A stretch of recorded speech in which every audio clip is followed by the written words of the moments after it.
Good morning, Keith Tebow from FRCMedia. Thank you for joining us today. As the weather gets colder and we're still dealing with the COVID-19 pandemic and the fear over people maybe getting COVID as they're more inside as the temperature gets colder, it's also going to be seasonal flu and cold season. And we want to focus about today about how all that sort of interacts. I'm pleased to be joined, as I have on a couple of occasions, by Dr. Eric Vaught. He is the Chief Medical Officer at HealthFirst Family Care Center. Dr. Vaught, how are you?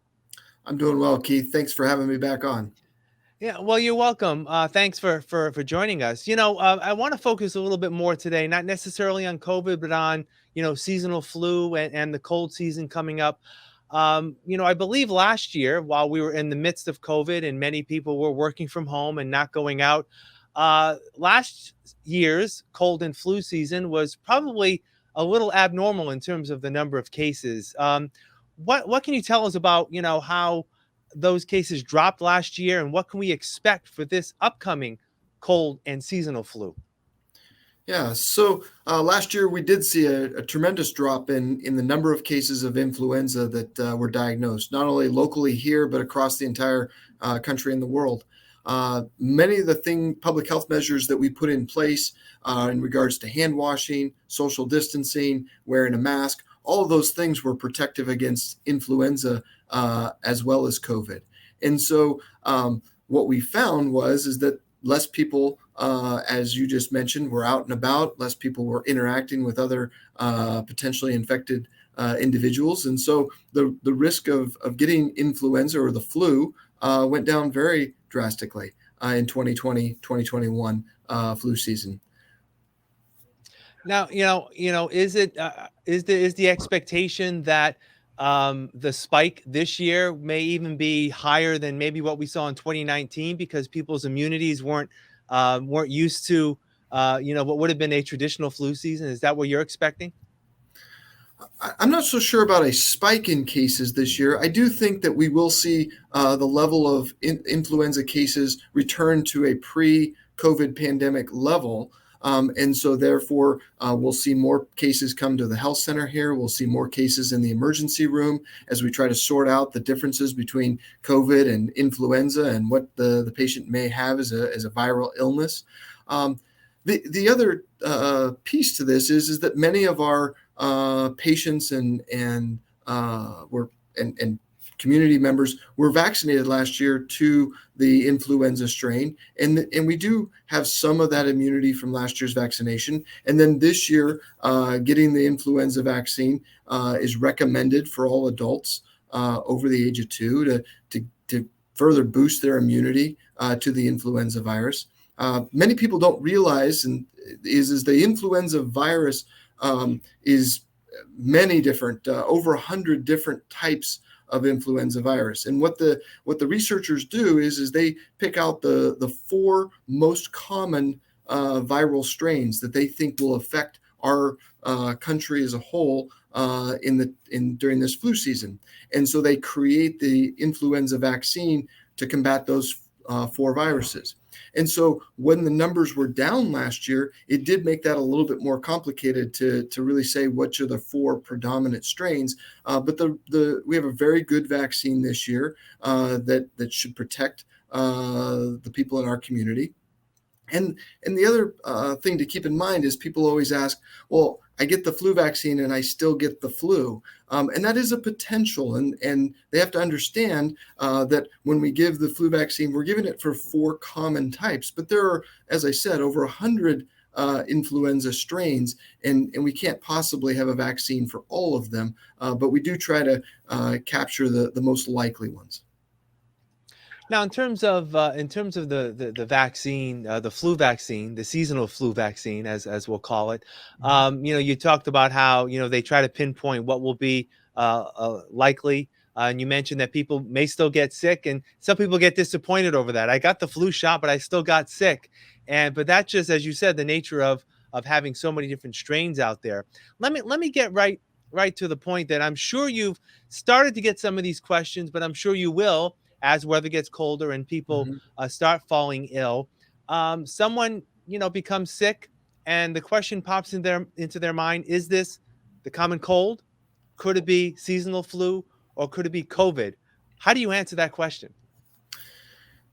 So the answer is it could be either or both. And so when you look at the CDC guidance as it stands today, and we were in much the same situation last fall when we were trying to decide how we were going to best treat patients who presented with upper respiratory, nasal congestion, sore throat, cough, body aches, fever, the common symptoms of many viral illnesses.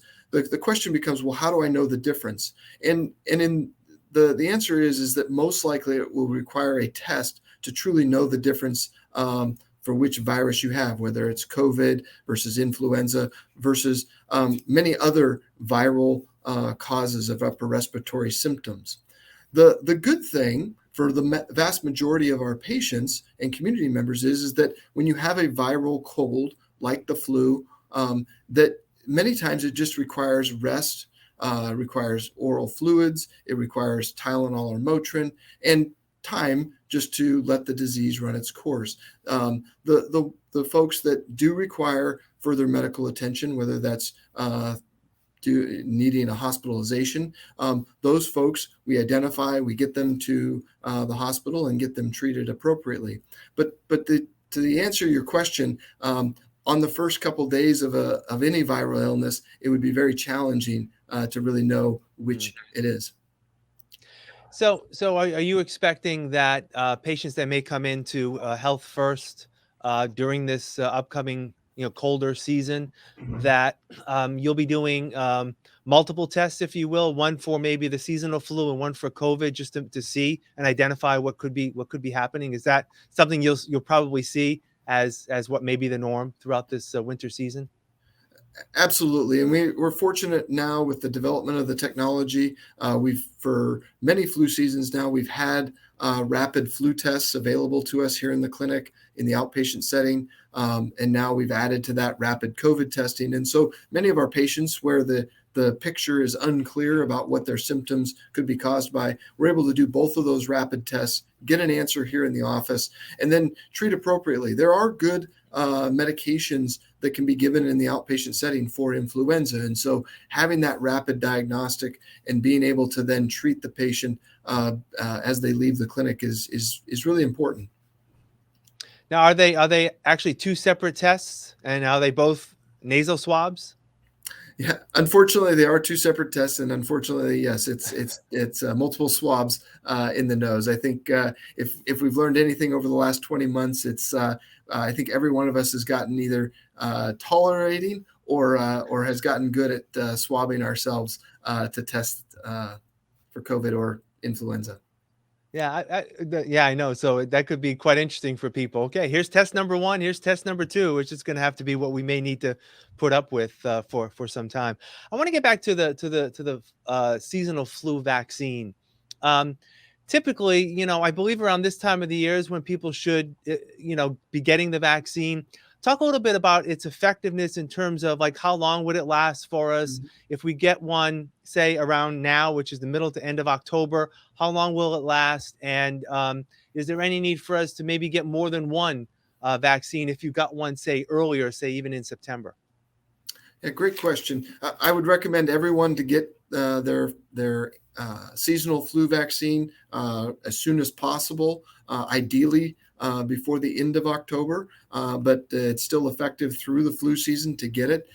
It becomes most effective 2 weeks after getting it.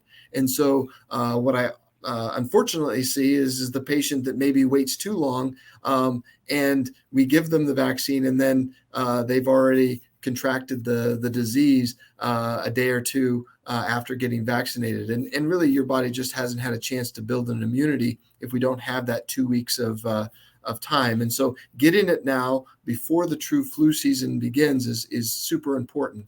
As far as how long it lasts, we expect the flu season here in the greater Boston area, Fall River community, to last into March and into April. And so we know that the vaccine will be effective through the flu season if you get the vaccine in September, in October. And so the bottom line is to get vaccinated. Yeah. And obviously, as you mentioned before, as many of us are still practicing, good hygiene and social distancing and masking, depending on the situation, that may also serve us well again for another flu season, right? In terms of catching anything. Absolutely. I can't stress enough having good hygiene practices as far as having hand sanitizer. Carry some in your car, carry some in your pocket. But the practice that we so want to get back to of shaking hands, of giving hugs, of really connecting with people can only come as we take smart responses of our hand hygiene, of our continuing to wear our masks when we're in close proximity to one another. But I get it. I want to shake people's hands as I meet them, and it's hard because that is the most common way to pass disease from one person to the next. Yeah, absolutely. We've been doing a lot more fist pumps and that type of elbow Yes. bumps and to greet people. So, Dr. Eric Vaught, the Chief Medical Officer at Health First Family Care Center, as always, thank you for your time, and we'll catch up soon. I appreciate it. And thank you for joining us today here on FRC Media. I'm Keith Tebow. Have a great day.